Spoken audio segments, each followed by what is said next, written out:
Сәлем достар, барлықтарыңызға мен бұл істілеу таргетологпын. Өз каналымда таргетке қатысты құнды ақпараттарды тегін бөлісетін боламын. Мені жоғалтып алмас үшін каналыма тіркеліп қойыңыздар. Бүгінгі видеомызда айтылатын тақырып бұл сатудың 3 түрі.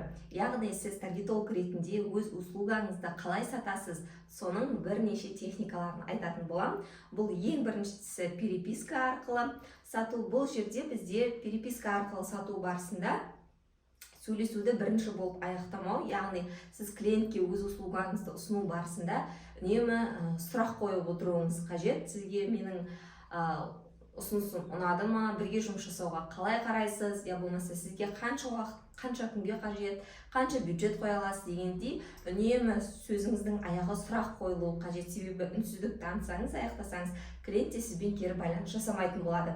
Және де бағаны бірден айтпаған жақсы. Клиент бағасын сұрағанның өзінде де сіз құндылығын түсіндіруге тырысыңыз. Яғни өзіңіздің жасайтын жұмысыңыздың, атқаратын қызметіңіздің қандай екенін соны түсіндіруге тырысыңыз. Және менің өзім техникамда болған, бұл ойлануға ұзақ уақыт бермеу. Яғни сол сөйлесу барысында, перепискамен жазу барысында сіз нақты шешімге келуге, сізге жұмысты бірге жасайды, я болмаса жасатпайды деген секілді бірден, яғни ойлануға ұзақ уақыт бермеу.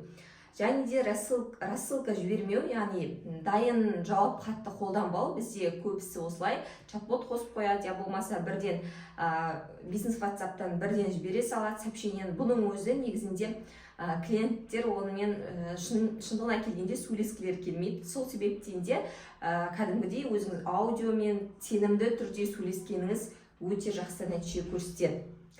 Келесі сатудың бір түрі бұл звонокпен сату. Звонокпен сату бұл да өте жақсы. Звонокпен сатуда ең бірінші жақсы әсерді қалыптастыру, яғни өз-өзіңізге сенімді сөйлеу, даусыңызды ашық, сөздеріңізді анық түрде сөйлегеніңіз дұрыс. Және қажеттілігін анықтаңыз. Клиентке мысалы бұрын таргет қостырған ба, және ол нені қажет етіп отыр, ол мысалы подписчик жинақсы келе ме, әлде товарды өткізгісі келе ме, әлде бір затты ғана сатқысы келе ме, яғни соның барлық қажеттілігін анықтайсыз. Және товар не услугасына байланысты консультация беріп отырғаныңыз жақсы. Қазір шыны керек өте көп бизнес иелері барлығы бірдей таргетті қолданбаған. Маған келетіндердің көбісі таргетті бір рет жасатады, нәтиже болмайды, содан кейін қоя салады. Ал шындығына келгенде таргеттен қандай нәтижеге жететіні, оның товарына байланысты сіз өзіңіздің ақыл кеңесіңізді беріп отырғаныңыз жақсы. Оның өзі клиентке жақсы әсер қалыптастырады. Мысалға, сіз қазіргі кезде сіздің статистикаңыз қанша, я болмаса сторис просмотрыңыз қанша, таргеттен кейін мынандай нәтижеге жетесіз, таргет барысында сізде мынандай креативтер дайындайтын боламыз, мынандай аудиторияға жіберетін боламыз, стратегия былай болады, мен анализ жасаймын, сізге отчет тапсырамын деген секілді. Яғни өзіңіздің жұмысыңызға байланысты үнемі клиентке хабардар етіп айтсаңыз, сізден міндетті түрде бас тартпайтын болады. Көп таргетологтардың ойлайды, негізі жұмысы оңай, таргетті қосады, болды деген секілді. Шындығына келгенде таргетологтың да жасайтын жұмысы өте көп. Біз клиентпен келісімге келгеннен кейін біздің жасайтын жұмыстарымыз көп. Конкуренттерге анализ жасаймыз, стратегия құрамыз, түрлі воронкаларды қолданамыз, таргет шығарамыз, оған анализ жасап отырамыз, бюджетін қараймыз, охват показ қалай болып жатыр, Instagram парақшасында қандай өзгерістер болып жатыр, Instagram аккаунты дайын ба, дайын болмаса соның дайындалуына кеңестер береміз. Күнделікті отчет тапсырып отырамыз, мұнша подписчик қосылып жатыр, мұнша сізге дайрект, я болмаса WhatsApp-қа адам өтті, показ осындай, охват осындай деген секілді біздің де жасайтын біраз жұмыстарымыз бар негізінде. Және де жеке кездесуге шақыру, бұл да өте жақсы өтеді негізінде. Яғни зуммен да болса, видеозвонокпен болса да шақыруыңызға бетпе-бет шақыруға болады. Одан кейін бағаны талқылау. Бұл жерде сіз өзіңіздің бағаңызды айтасыз. Мысалы, сіз бір аптаға аласыз ба, бір күнге қанша аласыз, сол өз бағаңызды ұсыну және сол бағаңыздың құндылығын түсіндіру. Яғни сіз не жұмыс жасайтыныңызды міндетті түрде айтып кетесіз. Одан кейін қарсылықтармен жұмыс, яғни клиент өзінің қарсылықтарын айта бастайды. Негізінде менде бұрын басында қарсылықтар көп кездесетін, қазіргі таңда ондай ешқандай клиент қарсылық жасамапты. Бірақ енді бастапқы уақытта сіз өз-өзіңізге сенімді болып, өз бағаңызды қорықпай айтылатын болсаңыз, кез келген қарсылықты жаба алатын боласыз. Одан кейін бізде кездесіп сату, бұл офлайн түрде сату, бұл өте маңызды.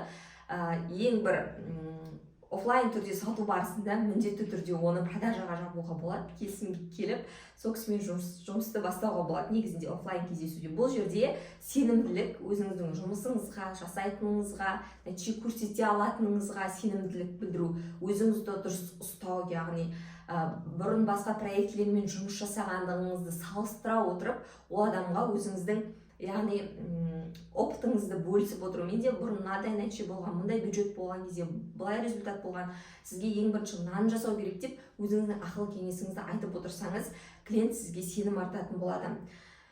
Бір айта кететін, менің тәжірибемде болған, клиенттер көп жағдайда сырт киімге мән береді. Яғни сіз қалай болса солай емес, шындығына келгенде қазір адамның сырт келбетіне қарайды. Сол себептен де кәдімгідей классика деп айтайыншы, классика киіммен барғаныңыз жақсы. Өзіңіздің осындай компьютеріңізді, макбугыңызды алып, қолыңызға блокнот, ручкаңызды алып, таргетолог кәдімгі маман ретінде, жұмыс ретінде қарап, солай барғаныңыз жақсы сырт киімге.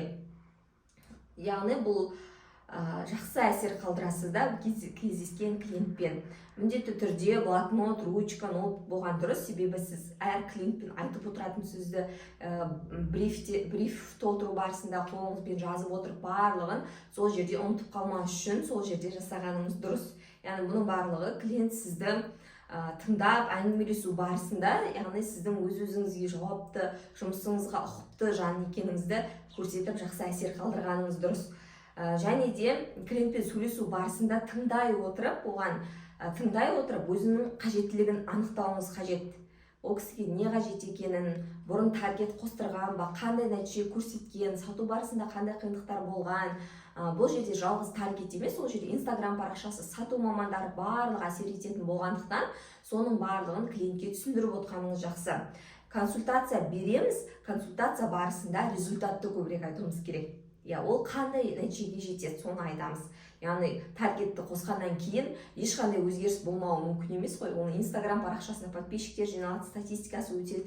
Әрине міндетті түрде сіз белгілі бір нәтижеге жетесіз. Оны жайдан жай шығармаймыз, біз белгілі бір стратегия құру арқылы таргетін қосатын боламыз. Бұл жерде ең басты біздің мақсатымыз тек қана өзіміздің услугамызды сату ғана емес, клиенттің өнімін сатуға көмектескіміз келетінін білдіруіміз қажет. Яғни клиенттің продажасын артуы ол клиентке де жақсы, және сіз үшін де жақсы кейс болады.